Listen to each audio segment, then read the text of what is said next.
तुषारहार धवला या शुभ्रवस्त्रावृता या वीणावरदण्डमण्डितकरा या श्वेतपद्मासना या ब्रह्माच्युतशङ्करप्रभृतिवीरदेवै सदा वन्दिता सा मां पातु मीरा भगवती निःशेषजाड्यापहा। ॐ सर्वगणे सर्ववरदे सर्वदुष्टभयङ्करी सर्वदुःखहरे देवी महामीरा नमोऽस्तुते। सिद्धिबुद्धिप्रदे देवी भुक्तिमुक्तिप्रदायिनी मन्त्रमूर्ते सदा देवी महामीरा नमोऽस्तुते। आद्यन्तरहिते देवी आद्यशक्ते महेश्वरी योगदे योगसम्भुते महामीरा नमोऽस्तुते महामीरा नमोऽस्तुते।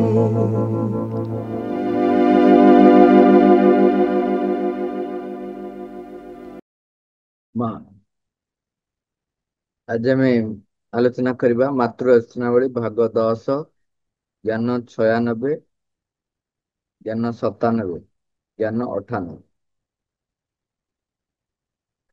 ज्ञान 96 प्रभु श्रीनंद लिखुंट शास्त्रर सत्य को तुम्हें निज आत्मा रे अनुभव कर एवं परे जदि तुम्हें सेपरी मने कर तेबे बुद्धिर विश्लेषण द्वारा निजर से अनुभूति को तुम्हें बौद्धिक मार्ग रे कही मध्य दियो एवं एपरिकी तापरे निजर सही विवृत्ति को अविश्वास मध्य कर मात्र निजर अनुभूति को कदापि अविश्वास कर नहीं।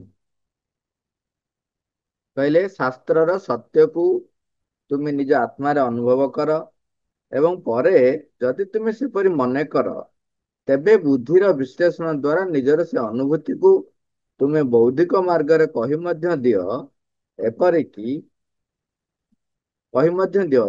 एपरिकी तापरे निजर से विवृत्ति को अविश्वास मध्य कर मात्र निजर अनुभूति को कदापि अविश्वास कर ना।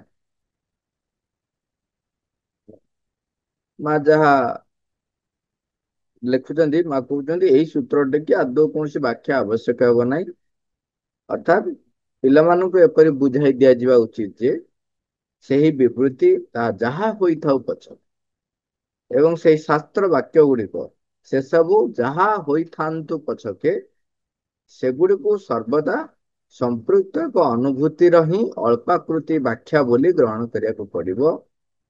सेगुड़िक सर्वदा प्रकृत अनुभवरु अनेक अल्प होई ही रही था। एपरि केतेक लोक अछंती जो मानकर कि हुए तो कथाटी को जानवा दरकार।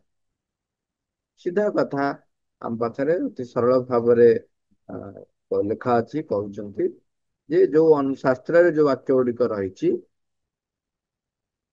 जदि अनुभव स्तर को आम जीवा तेबे ताहा अनुभव रे जहाँ आम उपलब्धि करवा एठी जेतेबेले ताकू प्रकाश करुचंती व्याख्या आकार रे सेतेबेले ताहा बहुत अल्प ही हम कहीं अनुभूति को शब्द माध्यम रे प्रकाश कला बेले सेतिकी भाव रे प्रकाश करी हुए ना। कौन सी अनुभूति को आम समस्ते यहाँ जानी बुझुंट कही पारिबा तेणु ए किसी बुझार असुविधा ना। से कहते आम निजको बुझाइबा एवं पिला मानक बुझाई देवा उचित जे शास्त्र वाक्य गुड़िक जहाँ होता पछके जो मान रचि ताहा से माने अनुभव करिसेंती एवं ताकू विश्वास करें। तेणु अनुभूति को अविश्वास कर ना। 97 जेतेबेले तुमे निजर आत्म उपलब्धि को ठीक बोली जाहिर करी ଆଉ ଜଣଙ୍କର ଅନ୍ୟ ପ୍ରକାରର ଆତ୍ମ ଉପଲବ୍ଧିକୁ ଅସ୍ୱୀକାର କରୁଛ, ସେତେବେଳେ ତୁମେ ଜାଣି ରଖିବା ଉଚିତ ଯେ ପରମେଶ୍ୱର ତୁମକୁ ବୋକା ବନାଇବାରେ ଲାଗିଛନ୍ତି। ତୁମ ଆତ୍ମାର ପରଦା ଗୁଡ଼ିକ ପଛରୁ ତୁମେ କଣ ତାଙ୍କର ଆତ୍ମବିନୋଦନ ପୂର୍ଣ୍ଣ ହାସ୍ୟଧ୍ୱନିକୁ ଶୁଣିପାରୁନାହିଁ। ଏଇ କଥାଟି ବାରମ୍ବାର ଯେତେବେଳେ ବି ଆଲୋଚନା ହଉଛି, ମା ତାକୁ ସେଇ ଏକା ଗଭୀରତାରେ ମା ସବୁବେଳେ କହୁଛନ୍ତି, ତୁମ ଅନୁଭୂତିଟି ତୁମ ଉପଲବ୍ଧିଟି ସତ୍ୟ, କିନ୍ତୁ ଅନ୍ୟ କାହାର ଉପଲବ୍ଧିକୁ ଅନ୍ୟ କାହାର ଅନୁଭୂତିକୁ ତମେ ଅସ୍ୱୀକାର କରିବା, ଏଇଟା ହଉଛି ଆକ୍ଚୁଆଲି ମୂର୍ଖାମି। କାହିଁକିନା କୌଣସି ଗୋଟିଏ ବସ୍ତୁ ଦୁଇ ଜଣ ବ୍ୟକ୍ତି ଦୁଇ ପ୍ରକାର ଅନୁଭବ କରିବେ, ତୃତୀୟ ବ୍ୟକ୍ତି ଆଉ ଏକ ପ୍ରକାର ଅନୁଭବ କରିବେ। ଏପରିକି ସେହି ତିନି ଜଣ ବ୍ୟକ୍ତି ଯେତେବେଳେ ଚେତନାର ଆଉ ଏକ ଦୃଷ୍ଟିକୋଣକୁ ଚାଲିଯିବେ, ଚେତନାର ଆଉ ଏକ ପାବଚ୍ଛକୁ ଉଠିଯିବେ, ସେତେବେଳେ ସିଏ ଆଉ ଏକ ଦୃଷ୍ଟିକୋଣରେ ତାକୁ ଦେଖିବେ, ଅନୁଭବ କରିବେ, ଉପଲବ୍ଧି କରିବେ। ଛୋଟ କଥାଟିଏ ଦେଖନ୍ତୁ, ଆପଣ ମିଠାଟିଏ ଖାଉଛନ୍ତି, ଚକୋଲେଟଟିଏ ଖାଉଛନ୍ତି। ଯେତେବେଳେ ଖାଉଛନ୍ତି, ଆପଣଙ୍କୁ କେମିତି ମିଠା ଲାଗିଲା, କେତେ ମିଠା ଲାଗିଲା, କୋଉ ଲେବୁଲର ମିଠା ଲାଗିଲା, କଣ ଲାଗିଲା, ତାକୁ ବର୍ଣ୍ଣନା କଲା ବେଳେ ଆପଣ ବ୍ୟାଖ୍ୟା କଲା ବେଳେ ଆପଣ ବ୍ୟାଖ୍ୟା କରିପାରିବେ ନାହିଁ। ଏଇଟା ତାହା ଆକୁରେଟଲି ସେଇଭଳି ଭାବରେ ବ୍ୟାଖ୍ୟା କରିହେବ ନାହିଁ। କିନ୍ତୁ ଆହୁରି ଗୋଟେ କଥା ଦେଖ, ସେଇ ମିଠାଟି ଆପଣ ଖାଉଛନ୍ତି ଯେତେବେଳେ ଆପଣ ବ୍ୟସ୍ତ ଅଛନ୍ତି ଅନ୍ୟ କୌଣସି କାମରେ, ଆପଣ ସେ ମିଠାଟିକୁ କିଏ ଦେଲେ, ଆପଣ ଖାଇଦେଲେ। ତାପରେ ଯଦି ଜଣେ କିଏ ହଠାତ୍ ପଚାରେ ମିଠାଟି କେମିତି ହେଇଛି ବା ଜିନିଷଟି କେମିତି ଲାଗିଲା, ଆପଣ ହଠାତ୍ କହିପାରିବେନି, ମତେ କଣ ଦେଇଛ ଖାଇବାକୁ, ମୁଁ ତ ଜାଣିନି, ଓହୋ ହଁ ତାହେଲେ ଏମିତି ଲାଗିଲା। ଆପଣ ସେତେବେଳେ ବ୍ୟାଖ୍ୟା କଲାବେଳେ ଅଲଗା ପ୍ରକାର ହବ। ଏବଂ ସେତେବେଳେ ବି ଯୋଉ ଆପଣଙ୍କର ଉପଲବ୍ଧି ହେଇଛି, ଯଦି ମାନେ ସାମାନ୍ୟ ଭାବରେ ଆମେ କଥାବାର୍ତ୍ତା କରୁଛନ୍ତି, ସାଧାରଣ ଭାବରେ ଆପଣ ତାକୁ ବର୍ଣ୍ଣନା କରିପାରୁନାହାନ୍ତି ବା କହିବି ପାରିବାନି, ବା ଉପଲବ୍ଧି ଆମେ କରିବି ନଥାଇପାରୁ। ସେଇଭଳି ଭାବରେ ଯେତେବେଳେ ଆଉ ଏକ ଚେତନାର ପାବଚ୍ଛକୁ ଚାଲିଯିବେ, ସେତେବେଳେ ଆପଣଙ୍କୁ ସେ ଯୋଉ ଉପଲବ୍ଧି ହବ, ବର୍ତ୍ତମାନ ଆପଣ ମିଠା ପିତା ଏଇ ଦିଟାର ସଂଜ୍ଞା ଭିତରେ, ଏଇ ରୁଚିର, ଏଇ ସ୍ୱାଦର, ଏଇ ତଫାତ ଭିତରେ ଆମେ ବଞ୍ଚୁଛନ୍ତି। ବର୍ତ୍ତମାନ ଆମେ ଯୋଉଭଳି ଭାବରେ ଉପଲବ୍ଧି କରୁଛନ୍ତି, ଯେତେବେଳେ ଚେତନାର ଆଉ ଏକ ପାବଚ୍ଛକୁ ଚାଲିଯିବା, ଯୋଉଠି କି ଏଇ ରୁଚି ନାହିଁ, ରୁଚିର ଊର୍ଦ୍ଧ୍ୱକୁ ଚାଲିଯିବା, ସେତେବେଳେ ଆଉ ସେ ଯୋଉ ଉପଲବ୍ଧିଟି ଏକା ପ୍ରକାର ଉପଲବ୍ଧି ହବ ନାହିଁ। ତେଣୁ ମା କହୁଛନ୍ତି, ଯେତେବେଳେ ଆମେ ଉପଲବ୍ଧି ଆମର ନିଜର ଉପଲବ୍ଧିକୁ ଜାହିର କରି ଆଉ ଜଣଙ୍କର ଉପଲବ୍ଧିକୁ ଅସ୍ୱୀକାର କରୁଛନ୍ତି, ସେତେବେଳେ ଆମେ ଜାଣିବା ଯେ ଆମେ ବୋକା, ଆମେ ମୂର୍ଖ। ସେଇଟାକୁ ପ୍ରଭୁ ଲେଖୁଛନ୍ତି ଯେ କଣ, ପରମେଶ୍ୱର ତୁମକୁ ବୋକା ବନାଇବାରେ ଲାଗିଛନ୍ତି ଏବଂ ତୁମ ଆତ୍ମାର ପରଦା ଗୁଡ଼ିକ ପଛରୁ ତୁମେ କଣ ତାଙ୍କର ଆତ୍ମ ବିନୋଦନ ପୂର୍ଣ୍ଣ ହାସ୍ୟଧ୍ୱନିକୁ ଶୁଣିପାରୁନାହ। ମାନେ କେତେ କାବ୍ୟିକ ଭାବରେ ପ୍ରଭୁ ଲେଖୁଛନ୍ତି ଯେ ତମେ କଣ ଶୁଣିପାରୁନ ଯେ ତା ପଛରେ ସେ ହସୁଛନ୍ତି ବୋଲି। ମା ବର୍ଣ୍ଣନା କରି ଭାରି ବଢିଆ ସୂତ୍ରଟିଏ, ଶୁଣିବା ବେଳେ ମନ ଖୁସି ହୋଇଯାଉଛି।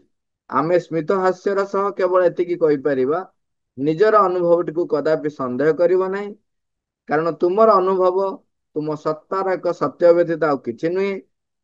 ମାତ୍ର ଏଠି ଏଠି ବି ପ୍ରଶ୍ନ ଉଠେ ତ, କାଳେ ନିଜ ଅନୁଭୂତିକୁ ତମେ ଅବିଶ୍ୱାସ କରିବ ନା, ଅବିଶ୍ୱାସ କରିବ, ମାତ୍ର ତାହାକୁ ଏକ ବିଶ୍ୱଜନୀନ ସତ୍ୟ ବୋଲି ଭାବିବାରେ ଭୁଲ ତୁମେ କେବେ କରିବ ନାହିଁ, ଯୋଉଥିରେ କି ଆମେ ପ୍ରାୟତଃ କରିବସୁ। ଏବଂ ଏହି ସତ୍ୟଟିର ଏବଂ ସେହି ସତ୍ୟଟିର ଆଧାର ଉପରେ ତୁମେ କେବେ ହେଲେ ଅନ୍ୟମାନଙ୍କର ସତ୍ୟକୁ ଅସ୍ୱୀକାର କରିବ ନାହିଁ, କାରଣ ପ୍ରତ୍ୟେକ ବ୍ୟକ୍ତିର କ୍ଷେତ୍ରରେ ତାହାର ଅନୁଭବ ତା ସତ୍ତାରେ ରହିଥିବା ସତ୍ୟଟିକୁ ହିଁ ବ୍ୟକ୍ତ କରୁଥାଏ ଏବଂ ଏହି ସବୁ ବ୍ୟକ୍ତି ସତ୍ୟକୁ ଏକତ୍ର କରି ଯେଉଁ ସମଗ୍ରତାର ଉପଲବ୍ଧି ହେବ, ତାହା ହିଁ ସମ୍ପୂର୍ଣ୍ଣ ସତ୍ୟ। ଦେଖନ୍ତୁ, ଆଉ ଗୋଟିଏ ସ୍ତରରେ କହିଲେ, यही सबू व्यक्ति सत्य को एकत्र करी प्रत्येक व्यक्ति जो उपलब्धि करुच्ची ताकू एकत्र करी जो समग्रतार उपलब्धि हेब ताहा ही संपूर्ण सत्य। अवश्य ता सहित स्वयं परमेश्वर को अनुभव टी को मध्य संयुक्त कर रखा पड़ो। हाँ बेले बेले क्या आम भूल बुझा बोली माँ तापर लाइन टी सहित जोड़ी कहीं आम भूलीदबा जे सबु सत्य को मिसई देले का संपूर्ण सत्य हम सबु सत्य को मिसई देले संपूर्ण सत्य हम ना मिसई देले हम ना समग्रता आसो गोटे सामग्रिक भाव आसो एवं ता भीतर परमेश्वर अनुभव जदि संयुक्त हम तापर जाए हम आपण वर्तमान चिंता करंतु शंकराचार्य कही जेतेबेले जे जगत सत्य ब्रह्म सत्य शंकराचार्य कहले ब्रह्म सत्य जगत मिथ्या केवल ब्रह्म ही हूँ सत्य आउ सब मिथ्या ये एक सत्यर उपलब्धि स्तर।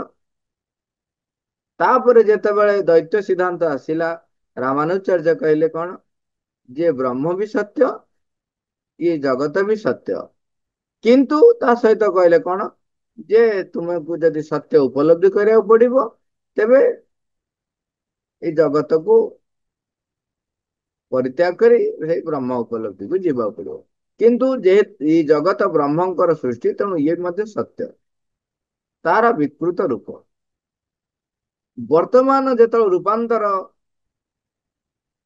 जुग आसी पहुंच सारा अतिमान शक्ति अवतरण कर सारा ता पूर्व श्री अरविंद स्पष्ट भावे ताकू जदि मनर बौद्धिक स्तर भी देखिए बौद्धिक स्तर रे उपयुक्त प्रमाण वैज्ञानिक सिद्धांत सबु किछि देखैकी जहाँ सी उपलब्धि करछंती ताहा से कहउछंती जे ब्रह्म सत्य जगत सत्य एवं यही जगत ही ब्रह्म को परिप्रकाश करिवो एवं अविकृत भाव रे परिप्रकाश करिवो।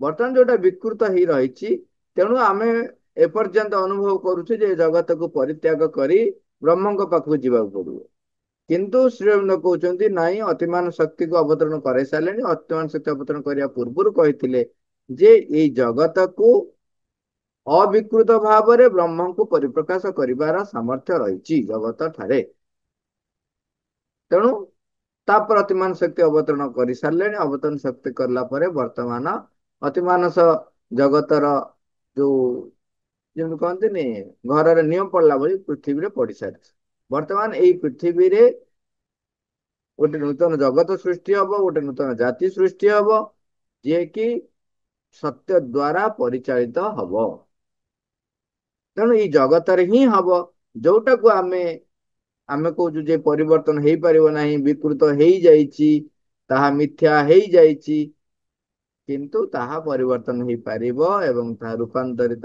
हो रूपांतरित होला परे सी आउ पूर्वर अज्ञानता अंधकार भितर पड़ी रहिबो नाही बा से प्रकार आचरण करिबो नाही। ये तीनटा जाक सत्य को आमे एकाठी कर देबा कोनटा ताले बाहरिबो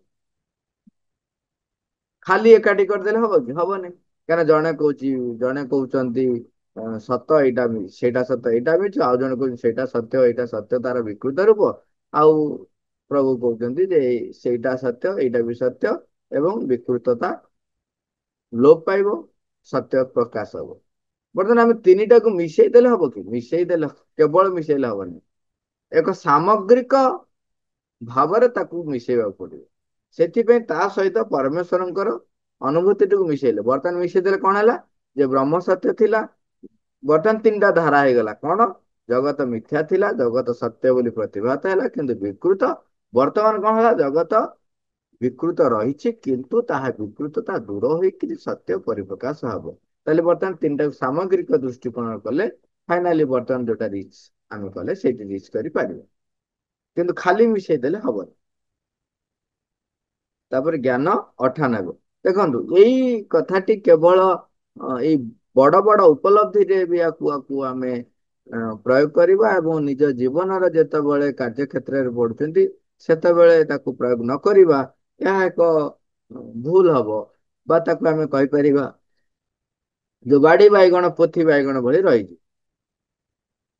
जे ना ये ଶାସ୍ତ୍ରରେ ସତ୍ୟ ନା ଆଉ କାର୍ଯ୍ୟ କ୍ଷେତ୍ରରେ କଣ ସତ୍ୟ ନୁହଁ? କାର୍ଯ୍ୟ କ୍ଷେତ୍ରରେ ଆମେ ଯେତେବେଳେ କରୁଛନ୍ତି ସେତେବେଳେ ସାଧାରଣତଃ କଣ କରନ୍ତି, ଯୋଉଟା ଆରମ୍ଭରୁ କହିଲେ ଯେ ଆମେ ନିଜକୁ ପରିପ୍ରକାଶ କରି ନିଜକୁ ଜାହିର କରିବା ପାଇଁ ଯେତେବେଳେ ଚେଷ୍ଟା କରନ୍ତି ତାକୁ ହଉଛି ବୋକାମି। ତାହାର ଏକ ସାମଗ୍ରିକ ଦୃଷ୍ଟିକୋଣ ରହିଛି। ଆପଣ ଯାହା ଅନୁଭବ କରୁଛନ୍ତି ଉପଲବ୍ଧି କରୁଛନ୍ତି ତାହା ଯେମିତି ସତ୍ୟ, ସେଭଳି ଅନ୍ୟମାନଙ୍କର ଉପଲବ୍ଧି ମଧ୍ୟ ସତ୍ୟ। ଯେତେବେଳେ ଆମେ କାହା ସହିତ ଗୋଟେ କୋଉ ଜାଗାରେ ଏକାଠି ହେଇକି କୌଣସି ବିଷୟରେ ଆଲୋଚନା କରୁଛୁ, ସେତେବେଳେ ଆମେ କହୁ କଣ ଯେ ମୋ ଧାରଣାଟା, ମୋର ଦୃଷ୍ଟିକୋଣଟା ପୁରା ଠିକ, ତା ଦୃଷ୍ଟିକୋଣଟା ପୁରା ଭୁଲ। ତାକୁ ଏକ ସାମଗ୍ରିକ ଦୃଷ୍ଟିକୋଣରୁ ଦେଖିପାରିବାର ଆପଣ ଗୋଟେ ସମ୍ଭାବନା ସୃଷ୍ଟି କରିବେ। ସେଠି ଆଉ ଜଣକୁ ପ୍ରତିଷ୍ଠିତ କରିବା ପାଇଁ ଚେଷ୍ଟା କରିବେ, ନିଜକୁ ହଉ ବା ଆଉ କାହାକୁ, ଜଣକୁ ପ୍ରତିଷ୍ଠିତ ନ କରି ତାକୁ ସାମଗ୍ରିକ ଦୃଷ୍ଟିକୋଣରୁ କଣ ହବ ସେଇଠିକୁ ପହଞ୍ଚିବାକୁ ପଡିବ ଏବଂ ସେଇଠୁ ଥାଇକି ବିଚାର କରିବାକୁ ପଡିବ, କାର୍ଯ୍ୟ କରିବାକୁ ପଡିବ। ମା ଜ୍ଞାନ 98। ସତ୍ୟ ଉଦ୍ଘାଟନ ହେଉଛି ସତ୍ୟର ପ୍ରତ୍ୟକ୍ଷ ଦର୍ଶନ, ଶ୍ରବଣ ଓ ଅନ୍ତଃ ପ୍ରେରିତ ଶ୍ରବଣ, ଦୃଷ୍ଟି, ଶ୍ରୁତି, ସ୍ମୃତି। ଏହା ହିଁ ସର୍ବୋଚ୍ଚ ଅନୁଭୂତି ଏବଂ ତାହା ସର୍ବଦା ନବୀକୃତ ଯାବତୀୟ ଅନୁଭବ ଲାଗି ଅଭିଗମ୍ୟ ହୋଇ ରହିଥାଏ। ଭଗବାନଙ୍କ ମୁଖ ନିଃସୃତ ବାଣୀ ବୋଲି ନୁହେଁ, ଆତ୍ମା ତାହାକୁ ପ୍ରତ୍ୟକ୍ଷ କରୁଥିବା ହେତୁ ହିଁ ଏହା ସତ୍ୟ ଏବଂ ଆମର ସର୍ବୋଚ୍ଚ ପ୍ରାମାଣିକ ଆପ୍ତ ବାକ୍ୟ। ଏଠି ଶ୍ରୀ ଅରବିନ୍ଦ ଆମ ପାଖରେ ଯାହା ପରିପ୍ରକାଶ କରୁଛନ୍ତି, କହୁଛନ୍ତି ଯେ ସତ୍ୟ ଉଦ୍ଘାଟନ କହିଲେ କଣ ବୁଝୁଛେ?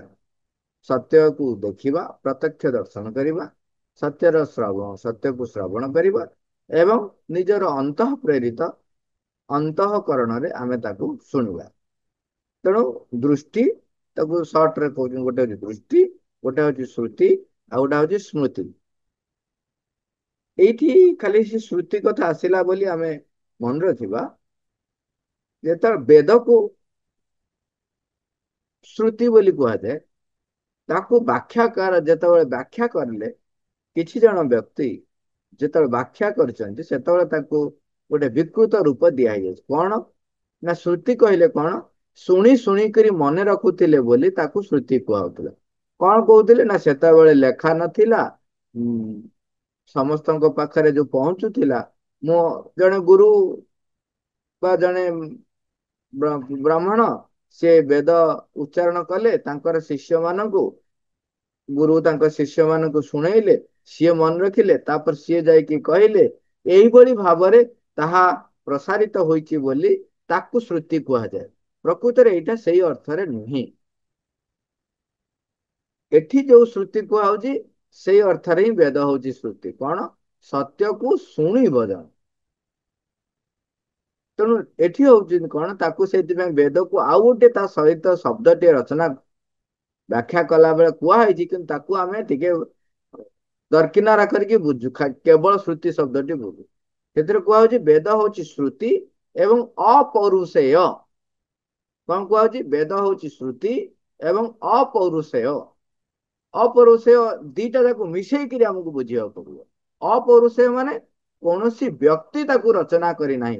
ପୌରୁଷ ରୁ ଅପୌରୁଷେୟ, ତାମାନେ କୌଣସି ବ୍ୟକ୍ତି ତାକୁ ରଚନା କରିନାହିଁ, ତାହା ଅପୌରୁଷେୟ ଏବଂ ଶ୍ରୁତ।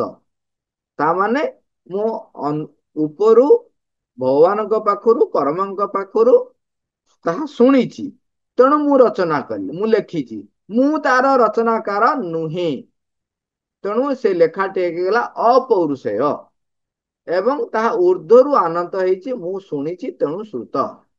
ଏଠି ଏମାନେ ତାକୁ ଟିକେ ବ୍ୟାଖ୍ୟା କଲା ବେଳେ ଯୋଉ ଭୁଲ ବ୍ୟାଖ୍ୟା କରିଦେଇଛନ୍ତି, ଯିଏ ବି ହଉ ତାହା ନିଜର ଅଜ୍ଞାନତାରୁ ହଉ କିମ୍ବା ଜାଣି ଶୁଣିକରି ହଉ, କହୁଛନ୍ତି କଣ ଯେ ବେଦଟି କେହି, ଏଟା କେବଳ ଶୁଣି ଶୁଣିକି ମନେ ରଖାଯାଇଛି। ତେଣୁ ତାମାନେ ସେ କହୁଛନ୍ତି କୋଉ ଗୋଟେ ବ୍ୟକ୍ତି ଜଣେ ରଚନା କରିଛନ୍ତି, ସେ ବ୍ୟକ୍ତି ତାଙ୍କର ଲେଖାର ଷ୍ଟାଇଲ ଟାକୁ ଲେଖିଛନ୍ତି ଏବଂ ତାହା ଶୁଣି ଶୁଣି ମନେ ରଖିଛନ୍ତି। ତେଣୁ ପାଶ୍ଚାତ୍ୟ ଦେଶର ବ୍ୟକ୍ତିମାନେ ସେଥିପାଇଁ ଆକୁ ଗୋଟେ ପ୍ରମାଣ ବୋଲି ଗ୍ରହଣ ନ କରି ଆକୁ ମିଥ୍ ବୋଲି କହିଦିଅନ୍ତି ଏବଂ ତାକୁ କେବଳ କୁହନ୍ତି ଇଏ କେବଳ ଗୋଟେ ଲେଖା ମାତ୍ର। କିନ୍ତୁ ପ୍ରକୃତରେ ଏହା ଲେଖା ନୁହେଁ, ଏହା ହଉଛି ପରମଙ୍କ ପାଖରୁ ନିଃସୃତ ବାକ୍ୟ, ଯାହାକି ଶ୍ରୁତ ବୋଲି କୁହାଯାଏ। ଏବଂ ତାହା ଅପ୍ରଶ୍ୟ ମଧ୍ୟ। ହଁ, ତାକୁ ବ୍ୟକ୍ତି ଯେତେବେଳେ ନିଜେ ନିଜ ଭିତରୁ ଅନ୍ତରରୁ ସେଇ ପ୍ରେରଣାଟି ପ୍ରାପ୍ତ କରେ ତାକୁ କୁହାଗଲା ସ୍ମୃତି। ତାପରେ ପ୍ରଭୁ ଲେଖୁଛନ୍ତି ଏଇଟା ଭଗବାନଙ୍କର ମୁଖ ନିଃସୃତ ବାଣୀ ବୋଲି ତାକୁ ତୁମେ କୁହନି ଯେ ଏଇଟା ହଉଛି ଶ୍ରେଷ୍ଠ। କାହିଁକି କହୁଛନ୍ତି ଯେ ହଁ ଏଇଟା ଶ୍ରେଷ୍ଠ ଭଗବାନ ମୁଖରୁ ବାହାରିଛି, କିନ୍ତୁ ତମେ ନିଜେ ପ୍ରତ୍ୟକ୍ଷ କର। ଆତ୍ମ ଆତ୍ମା ତାହାକୁ ପ୍ରତ୍ୟକ୍ଷ କରିବା ହେତୁ ହିଁ ଏହା ସତ୍ୟ।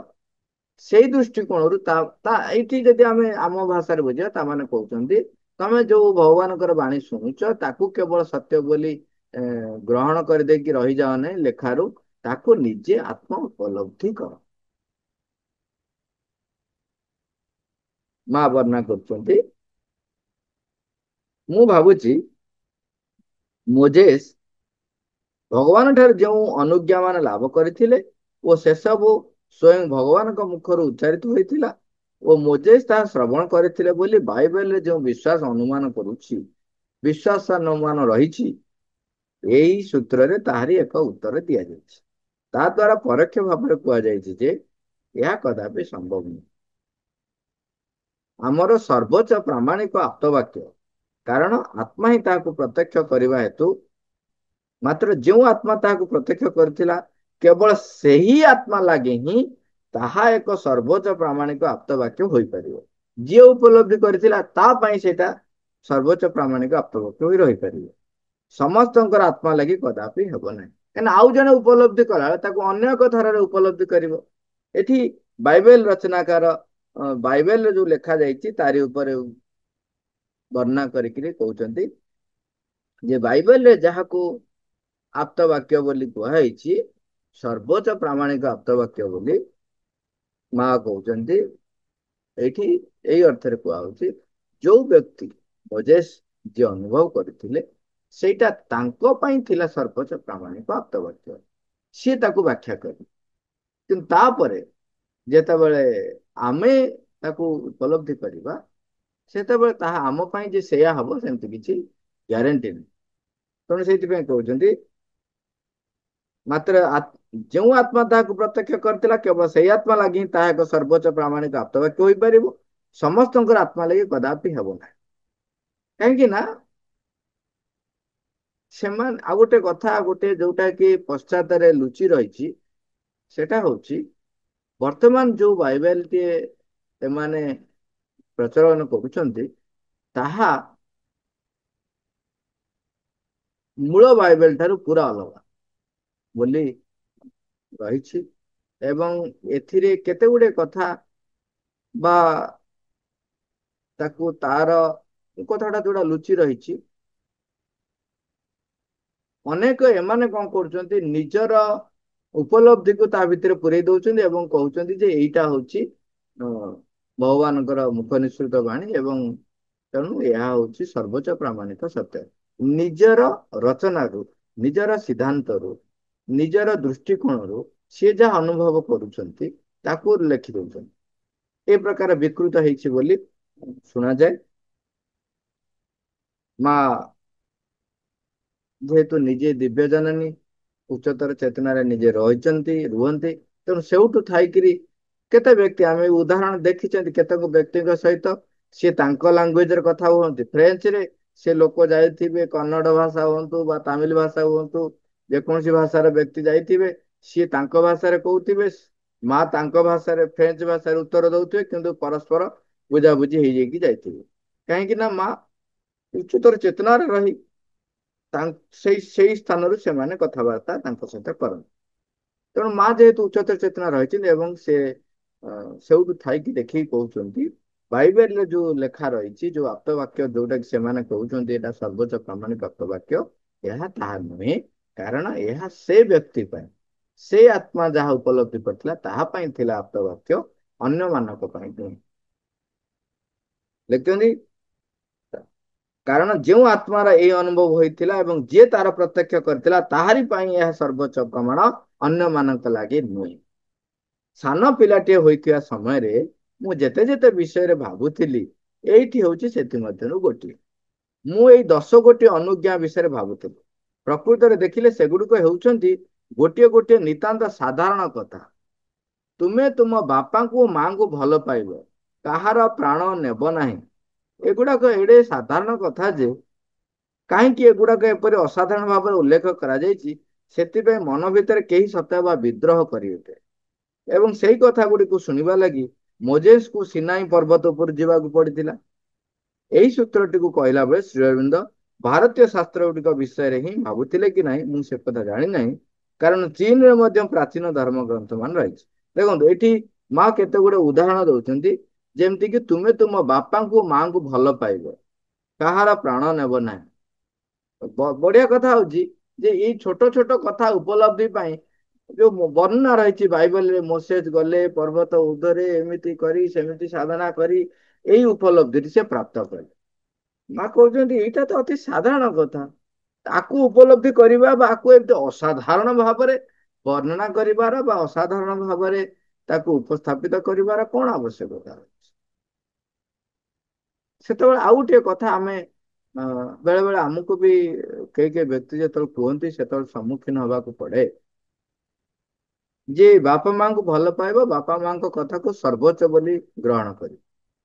କିନ୍ତୁ ଯଦି ସାମାନ୍ୟ ମନକୁ ଯଦି ବି ବ୍ୟବହାର କରାଯାଏ ଯେ ମୋ ବାପା ମା ସେ ବି ସାଧାରଣ ମଣିଷ, ତାଙ୍କର ବି ଭୁଲ ହବା ସ୍ୱାଭାବିକ, ମଣିଷ ମାତ୍ରେ ଭୁଲ ହଉଛି। କାହିଁକି ନା ଆମର ନିଜର କିଛି ଅଭିଜ୍ଞତା ରହିଛି, ନିଜର କିଛି ଜ୍ଞାନ ରହିଛି, ତଥ୍ୟଗତ ଜ୍ଞାନ କିଛି ମୁଁ ସଂଗ୍ରହ କରିଛି, ବାପା କିଛି ସଂଗ୍ରହ କରିଛନ୍ତି। ତାଙ୍କ ଦୃଷ୍ଟିକୋଣରେ ଯାହା ମୋ ଦୃଷ୍ଟିକୋଣରେ ତାହା ହବ କେମିତି?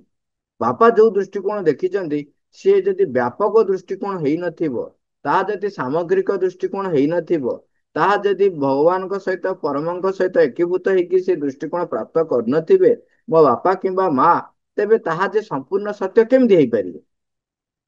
କେମିତି ହେଇପାରେ? ଏବଂ ତାକୁ ମୁଁ କହିବି ନାଇଁ ତାକୁ ପୁରା ସର୍ବୋଚ୍ଚ ପ୍ରମାଣ ବୋଲି ଗ୍ରହଣ କରିକି ତାକୁ ଗ୍ରହଣ କରିପାରିବି କେମିତି?